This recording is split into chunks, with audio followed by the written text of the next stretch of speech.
You might want to get up off the couch after this next story and challenge yourself a little. We're going to introduce you to Sullivan Van Way of Bakersfield, who died June 18th, just a few days shy of his 32nd birthday.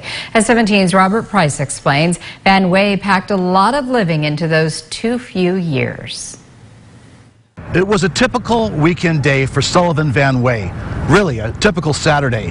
A half marathon in the morning, a round of frisbee golf around midday, and in the afternoon, some surfing. If the Earth's rotation took another, say, 4 hours, Sully, as he was called, might have squeezed in a hike up Mount Whitney, too. When Sullivan Van Way died in a plane crash in Porterville on June 18th, he left many mountains unclimbed. But the mountains he did climb, figurative and literal, were something to behold. Van Way was a pilot, a triathlete, a marathon runner, a mountain biker, a sidecar racer, a boater, a surfer, a skateboarder, a stunt jumper. Let's see, are we leaving anything out? Yeah. If it was outdoors, miles distant physically and spiritually from the living room sofa, Sullivan Van Way was up for it.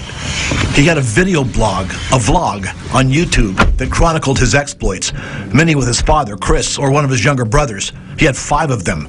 This is his 30-year-old brother, Dylan Van Way. He did more in a single day than anyone could imagine was possible. Where most people make a plan of like, I'm going to go run a marathon today.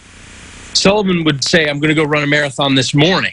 Unless it involved certain negative lifestyle choices, Sullivan, who didn't drink, was up for absolutely anything, according to his father, Chris Van Way.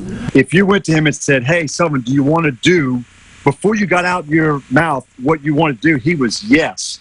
Because he knows when somebody asks him to do something, that opportunity will never come again.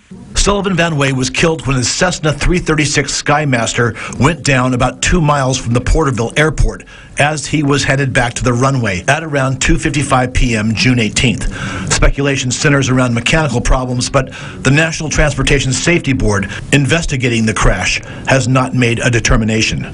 Services were held in his home state of Louisiana the day after Van Way would have turned 32.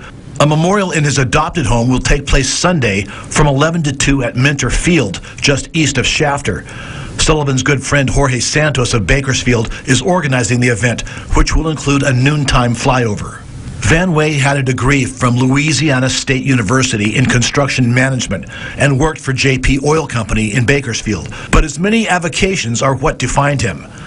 Sullivan Van Way was indisputably a one-of-a-kind. Not many, other than his brothers perhaps, have that kind of adventurous spirit. But, says Father Chris, just about anyone can take something from his example.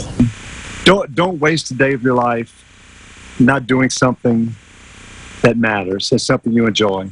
Live life to its fullest. In lieu of flowers, the family says, grab a loved one and go on an adventure.